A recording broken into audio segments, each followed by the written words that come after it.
আসসালামু আলাইকুম ওরহমতুল্লাহি ওবরাকাতু। প্রিয় মুসলিম ভাই ও বোনেরা, আশা করছি আপনারা সকলেই ভালো আছেন। তো প্রতিদিনের ন্যায় আজকে একটি গুরুত্বপূর্ণ দোয়া নিয়ে আপনাদের সম্মুখে হাজির হয়েছি। আপনারা থাম্বনেল দেখে বুঝতে পেরেছেন যে যে কোনো ফলের গাছে বরকত কিভাবে আনবেন আপনি। হ্যাঁ, এরকম কি কোনো দোয়া আছে? হ্যাঁ, অবশ্যই আছে। সেটা আপনাদের সম্মুখে আজকে আমি বলবো। আর এই দোয়াটি যদি আমি যেভাবে বলবো সেভাবে পালন করতে পারেন, পাঠ করতে পারেন, তো ইনশাআল্লাহ আল্লাহর রহমতে আপনার যে কোনো ফলের গাছে আল্লাহ তাআলা বরকত দিবেন এবং দ্বিগুণ ফল আল্লাহ পাক সেই গাছের মধ্যে দিবেন। তো ভিডিওটি শেষ পর্যন্ত দেখতে থাকুন এবং সেই দোয়াটি আপনাদের সম্মুখে ইনশাআল্লাহ আমি বলবো।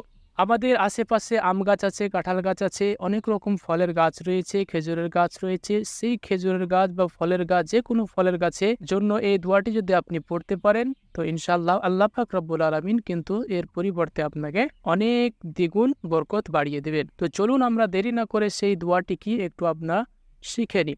আপনারা একটু স্ক্রিনের দিকে লক্ষ্য করুন, তাহলেই আপনারা দেখতে পাবেন। দোয়াটি হলো আল্লাহুম্মা বারিক লানা ফি সামারিনা ওয়া বারিক লানা ফি মাদিনাতিনা ওয়া বারিক লানা ফি সোয়াইনা ওয়া বারিক লানা ফি মুদ্দিনা। এর অর্থটা কি?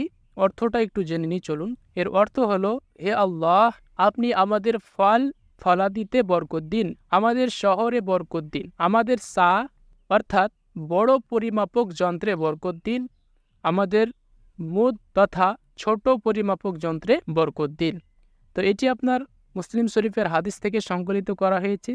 তো এর অর্থটা দেখে আপনারা বুঝতে পারলেন যে কত সুন্দর একটি অর্থ, এবং আশা করা যায় যে এই দোয়াটি যদি আপনি পড়েন এবং আল্লাহর কাছে দোয়া করেন, তো আপনার যে পরিমাণে ফল হবে তার চাইতে আল্লাহ পাক রব্বুল আলামিন দ্বিগুণ বাড়িয়ে দিবেন। এজন্য যারা বাগান চাষ করেন বা ফলের চাষ করেন তাদের জন্য বিশেষ করে এটি খুবই গুরুত্বপূর্ণ দোয়া।